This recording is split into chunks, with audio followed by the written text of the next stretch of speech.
Today I want to talk about obsessive thoughts concerning new partners, right? I think that as people dating, right, we have a tendency to say like, well, my new crush and, I've been thinking about our future together. And I know this because one, I've been there.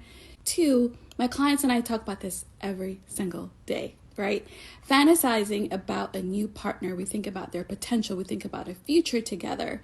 And we call it butterflies, right? Now, for the most part, I would say that butterflies, it's innocent, right? We like to think that it's innocent. There's nothing really harmful about it. But if you're reading Loving Me After, if you're consuming this content, then I'm going to assume to some degree you've struggled with early attachment or premature attachment. And the issue with that is it starts whenever we start to fantasize about a new partner. And y'all know what I mean. I'm talking about fantasizing all the time. Now, I do want to also say this because I saw some of this in the comments and you guys were asking me this via DMs. I'm not saying that you need to date people that you are not attracted to. That is absolutely not what I'm saying. For some reason, some of you are interpreting me saying that, well, we need to pay attention whenever we have early sexual chemistry, or in this case, we're talking about butterflies, as, well, we need to, date people that we're not attracted to. Absolutely not. Like, who wants to date someone that we're not attracted to? What I'm discussing are situations where we find ourselves inexplicably attracted to someone and we don't even know them, right? We need to start considering how can we start to lead with shared value coupled with attraction. A lot of us are doing it backwards. We're wanting to be attracted to people that we have no idea who they are, what they value. We get involved with them, and then we hope down the line that our values might line up, right? When we haven't even discussed what some of us don't even know what our value systems are in relationships. We don't have really good or consistent boundaries. We don't have standards, but we're kind of leading sometimes with sex. We're leading with that tingle in our crotch. Sometimes we don't really want to talk about that out loud, but sometimes that's what it is, right? And we kind of hope that, okay, down the line, we'll just try to force things together. We'll just try to make it match up. And then when it doesn't match up, we're left in the aftermath wondering, well, what happened? We had so much chemistry in the beginning. And the reality is we can't look for chemistry.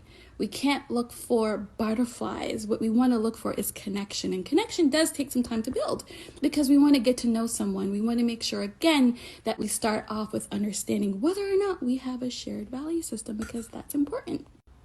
So the other question I tend to get is, is it possible for us to course correct if we started off with, early sexual chemistry, if we started off with, like just feeling butterflies all the time for each other? Absolutely. It's definitely possible. I just want you to know that it's necessary for you to be committed to that process, because it will require you to readjust some of your expectations. You're going to be shifting from, undeniable chemistry to connection, and connection takes some time to build. How we build connection, first of all, from the ground floor, is we start to look at whether or not this person meets our standards. Do they respect my boundaries? Do we have a shared value system, right? We can have that and couple that with attraction. So I want to continue to reiterate here that I'm not saying that you need to get with someone that you're absolutely bored of, right? It will feel boring initially, but that's because you're doing it the right way this time. Now, what I love seeing is you guys, telling me about the insights, like the pops of insights. If you know anything about me, you know that I live for the insights that folks get when they read my content. Simply because insight is often one of the catalysts for change, right? And I think a lot of the time we don't realize that as children, we were just going through some things, right? Some of us didn't have parents that were emotionally present or available for us, right? Maybe they weren't the villains. Maybe they weren't, intending to neglect or abuse us, but we were left feeling like we needed more than they were able to give us. And so what happens is we often fantasized our way out of that headspace or that heart space. And so what that looks like is, as adults, we end up doing the exact same thing. So now as an adult, you might even find yourself, fantasizing about, a new partner that you just met, for example, just as you did when you were a child. A lot of the times we often fantasize about someone coming to rescue us. I know I did, right? I used to fantasize about Michael Knight from Knight Rider, right? He was like my childhood crush. And after my father passed away, I used to fantasize that he was my dad and that he was going to come and rescue me. And a lot of you tell me that you engage in the same kind of thing, right? The thing is that the adult version of that looks like when we meet someone, right? And we have a crush on them and we have all this like anxiety and the jittery feelings, and we start to perform and we start to audition for their love because, we desperately want to be seen. We desperately want to feel like we're lovable because there's a part of us that still yearns for that. And so if we're not careful, that's how we end up in some of these messy relationships. And here's something that I thought about today. If you really think about it, the serotonin, the oxytocin, the dopamine, the adrenaline rush that we get when we meet someone new, right? And then, we talk to them all the time and we're being love bombed. We're love bombing the other person. Why do you think it's hard for us to detach from the relationship if and when it does end? It's because you've spent so much time already revving yourself up physiologically, right? And now when the breakup happens, it's hard to let go because your body still wants another hit. It wants another engagement. It wants to see the person and talk to the person because it wants to feel the way that it did before. And this is why self-soothing after a breakup is so important, because we've spent so much time with this person. Before we got to know them, we were fantasizing about them. While we were with them, we were obsessing about them. And then in the breakup, the same.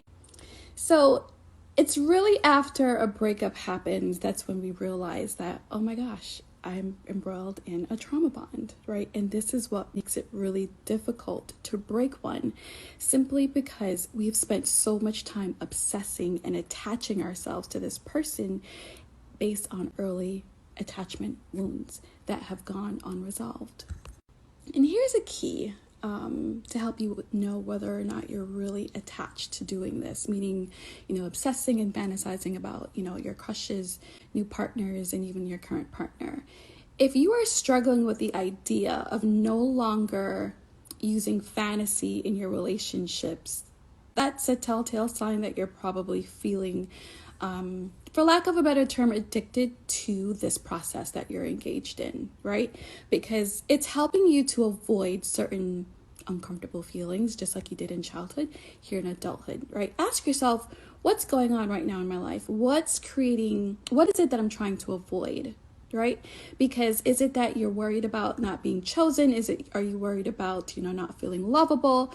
Are you worried about not feeling good enough? These are core wounds that we tend to struggle with, and what fuels these, this behavior whenever we meet someone new. So here's what I want you to do. I want you to stay present. Whenever you meet someone, stay present. Get to know them just as a person. Do you like them as a person? Is this someone that you could actually see yourself being friends with? Put all the attraction aside, because guess what? When relationships get tough, none of that really matters, right? I want you to think about, how can I get to know this person as a person?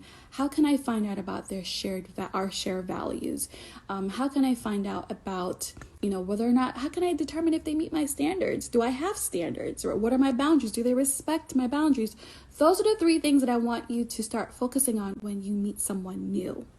And if this is something that you're really struggling with, if you find yourself in relationships where you're getting attached too soon, right, and you're finding it difficult to detach, during a breakup, I want you to take a look at the Inner Circle, which is my monthly membership.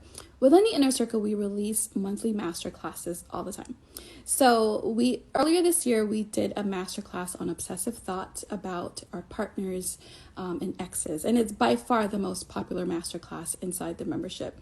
We also did a master class on trauma bonds, healing trauma bonds, parts 1 and 2, inner child healing, parts 1 and 2. Those are the 3 classes that you'll want to take up if you join the circle, because it is my life's mission to help us heal childhood wounds that force us, that kind of like pull us into these relationships. Because if we're going to be in this life and we're going to try to live our best life, then let's work on healing the wounds that would prevent us from doing so. And before you guys ask me, no, you don't actually need Facebook in order to join the circle, the inner circle. There's actually a member portal where you guys can communicate there with each other inside your own membership pods. There is a Facebook group that is where a lot of the people are who want to just communicate with each other there, who have Facebook, but it is absolutely not necessary for you to have Facebook in order to join the inner circle. You know, it doesn't matter if you're single, you're married, you're divorced, you're widowed. The focus isn't about necessarily breakups, right? The focus is about the issues that pop up for us in relationships. So, regardless of whether or not you're single or attached to someone else, it's really about healing the issues that cause us to show up in relationships that are really messy, right? So even if you're married, for example, and you're finding that there's some issues that prevent you from connecting really well in your relationship, there are women who are married inside the circle. If you are just going through a breakup, there are people there too who are, going through breakups as well. So I want to encourage you to realize that this isn't really about breakup recovery, though it can be. It's really about you healing so that you can become the best version of yourself. I'm going to drop the link down here in the caption, but also you can find the link to joining the inner circle. The link is in my bio. So let me know if you have any questions, and I hope you found this helpful.